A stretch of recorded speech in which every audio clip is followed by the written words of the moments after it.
जय हिंद दोस्तों। आज की डेट में रोज़ाना ट्विटर को लेकर कुछ ना कुछ खबरें तो सामने आ ही रही हैं, लेकिन इन सभी चीज़ों के बीच में आपको समझने वाली बात यह है कि आखिर ट्विटर जो ये दो हाथ कर रहा है हमारी सरकार से, उसमें गलती हमारी सरकार की है या ट्विटर वाकई में इतना पावरफुल है। अब ट्विटर इतना पावरफुल क्यों है, इसके बाद में एक अगला वीडियो बनाने वाला हूँ, उसमें मैं पूरी चीज़ समझाऊंगा कि ट्विटर के पास इतनी पावर आती कहाँ से है।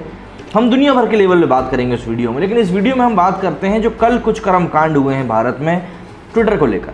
आप सभी को पता होगा कि ट्विटर के जो एमडी हैं महेश्वरी जी, उन्होंने पुलिस के सामने वो पेश नहीं हुए। 2 समन अभी तक जारी किए जा चुके हैं।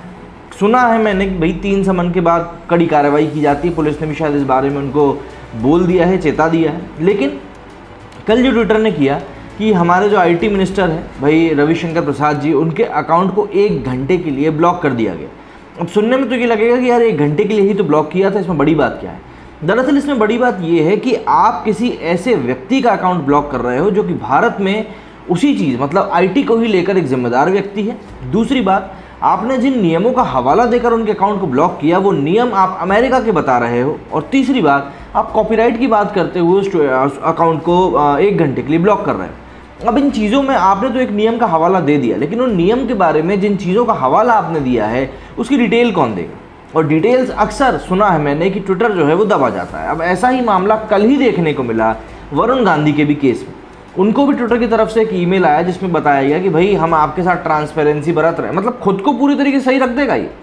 इसने बोला कि हम अपनी तरफ से तो आपको पूरी ट्रांसपेरेंसी बरत रहे हैं और हम बता रहे हैं कि भैया आपके खिलाफ इंडियन लॉ एनफोर्समेंट ने कहा है कि भाई इस अकाउंट के ऊपर हमको कुछ समस्या है, तो हम तो आपको बता रहे हैं, अब बाकी का अब आप जान लो।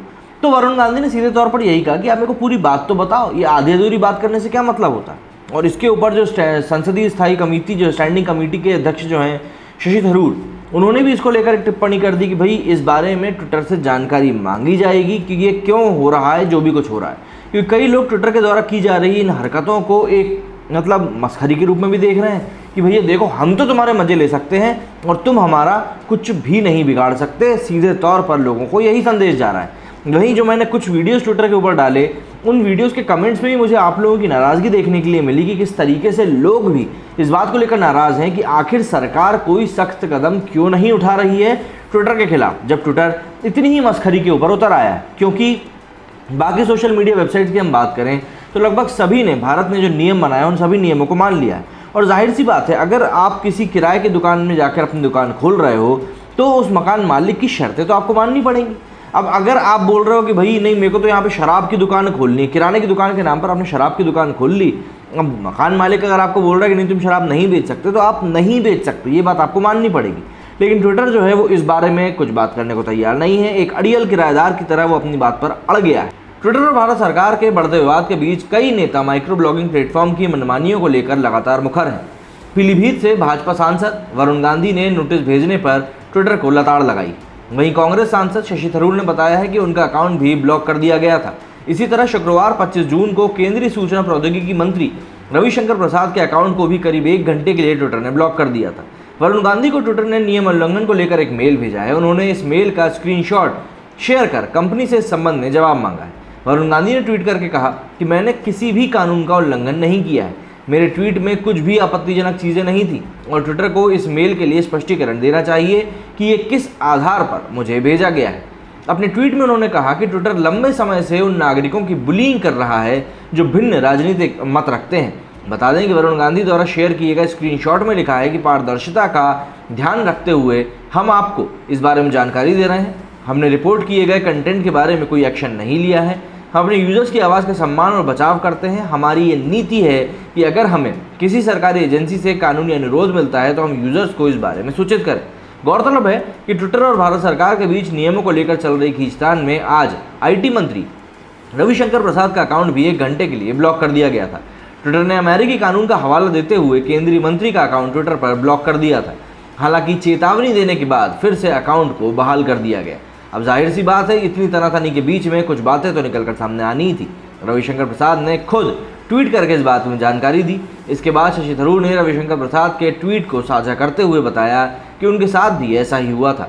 हालांकि दूसरा हैशटैग इस्तेमाल करने पर उनका अकाउंट अनलॉक कर दिया गया था।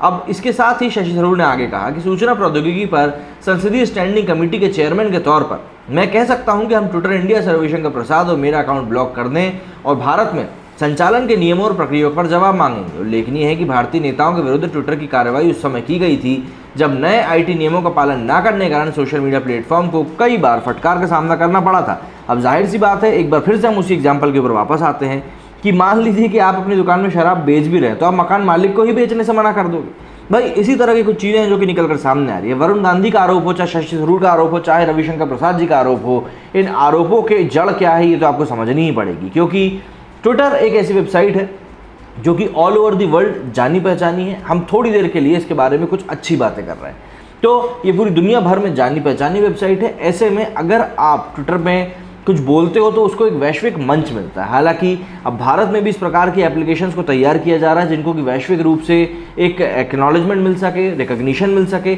और बाकी के देश के लोग भी इन वेबसाइट्स को यूज़ कर सकें। हालांकि इस चीज़ को अचीव करने में भी काफ़ी समय लगेगा, लेकिन इस चीज़ को अचीव करने का एक तरीका ये भी है कि भाई आप सीधे तौर पर कोई कड़ा एक्शन लीजिए।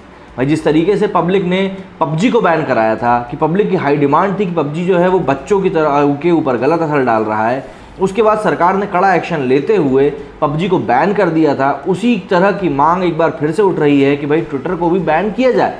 अगर भाई आप समझिए ना, यहाँ पर तो लोगों को भी परेशानी नहीं हो रही, आप सीधे तौर पर सरकार को ही परेशान किया जा रहा है। भाई आप देखिए, शशि थरूर तो विपक्षी खेमे के हैं, कांग्रेस से आते हैं, उसके बाद भी वो क्यों भाजपा के सुर में सुर मिला रहे हैं? क्योंकि वो जानते हैं कि ये जो चीज़ ट्विटर कर रहा है ये सरासर गलत है और इस तरीके से उनको ट्रीट नहीं करना चाहिए किसी देश की गवर्नमेंट को, वो भी दुनिया की सबसे बड़ी डेमोक्रेसी को। अब भले ही राहुल गांधी भारत को डेमोक्रेसी माने या ना माने, लेकिन एक बात तो तय है कि ट्विटर जैसी वेबसाइट अगर इसी तरीके से अपनी मनमानी करती रहेंगे तो आने वाले समय में चीज़ों की मुश्किलात और ज़्यादा बढ़ जाएंगी। ऐसे में लोगों को ये समझना बहुत ज़्यादा मुश्किल हो जाएगा कि हमें आखिर किस तरीके से इन चीज़ों को डील करना है। भाई भारत में रहकर कोई भारत से दादागिरी करेगा तो आखिर वो कैसे चल पाएगा, वो भी हमारी सरकार के साथ ही। इसीलिए ऐसे में भाई सभी लोगों को एकजुट होकर ट्विटर के खिलाफ बात करनी चाहिए, क्योंकि जिस तरीके से एजेंडा दिखाया गया है कि एक तरफ की ही न्यूज़ को हम फैक्ट चेक करेंगे, दूसरी तरफ की न्यूज़ को हम फैक्ट चेक नहीं करेंगे, इन सभी बातों को लेकर भारत सरकार और ट्विटर के बीच में काफ़ी इस समय तनातनी मची हुई है। आपको याद हो कि एक समय था जब व्हाट्सएप भी इसी तरह से अड़ गया था अपनी पॉलिसीज़ को मनवाने के लिए, लेकिन बाद में जब भारत सरकार ने अपना रवैया दिखाया तो उसको अपने रवैये में ढील करनी पड़ी और व्हाट्सएप को घुटने टेकने पड़े। अब इसी तरीके से ट्विटर के ऊपर भी नकेल कसने की तैयारी है, लेकिन ट्विटर के मामले में ऐसा समझ में आ रहा है कि कुछ ज़्यादा ही कोशिशें करनी पड़ेंगी, क्योंकि ट्विटर मानने के लिए तैयार नहीं है कि उसकी गलती यहाँ पर क्या है। और जिस तरीके से वो टारगेट कर रहा है भारत के मंत्रियों को, उसको देखते हुए भी लग रहा है कि अब भारत से एक्शन की उम्मीद जल्द से जल्द की जा सकती है। आपका क्या कहना है इस मामले में, मुझे कमेंट करके ज़रूर बताइएगा, क्योंकि आपकी राय मायने रखती है। मेरे इस वीडियो में फिलहाल इतना ही। जय हिंद, जय भारत।